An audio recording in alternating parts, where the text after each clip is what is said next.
Hi అండి. మా చేలో బెండకాయలు కాసినాయండి. లేతగా ఉన్నాయండి. బెండకాయలు అయితే చిన్నగా భలే ఉన్నాయండి. ఇప్పుడు వీటికి కూర చేయాలండి. సూపర్గా ఉన్నాయి. మందేం వేయలేదండి, కొంచెం ఎరువు వేసాము. అయితే భలే ఉన్నాయండి, లేతగా ఉన్నాయి బెండకాయలు.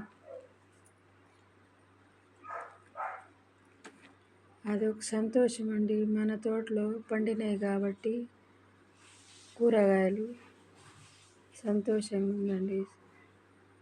మన చేలో కూరగాయలు పండినాయని అదొక తృప్తి అండి.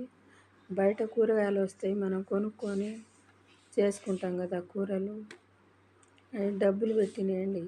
ఇవి అయితే మనం చేతులారా విత్తనాలు వేసి వాటికి పెద్ద చేసి కోసి ఇంటికి తెచ్చాం కదా, అదొక తృప్తి అండి.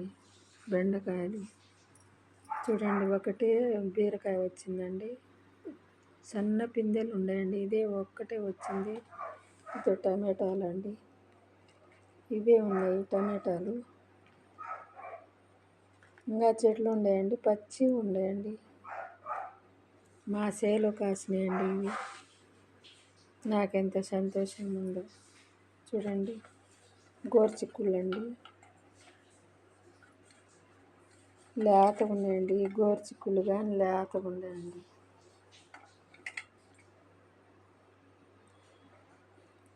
మన చేలో మనం వేసుకొని కూరగాయలు వేసుకొని అలాగా మనం సంతోషంగా మన చేలోనే వేసుకొని తెచ్చుకొని కూర వండుకుంటే మనకు అదొక తృప్తి అండి.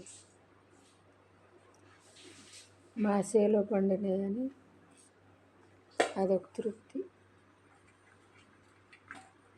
మనం చాలా రకాలు కొనుక్కుంటాం కదా కూరగాయలు, అవి అన్నీ అసలు రుచి ఉండవండి కూరగాయలు. నా వీడియో మీకు నచ్చితే లైక్ చేయండి, షేర్ చేయండి, సబ్స్క్రైబ్ చేసుకోండి ప్లీజ్ అండి. షేర్ అయితే చేసుకోండి, లైక్లు కొట్టండి. మీరు చూస్తుండ్రు కానీ లైక్లు కొట్టట్లేదండి. లైక్లు కొట్టండి ప్లీజ్ అండి.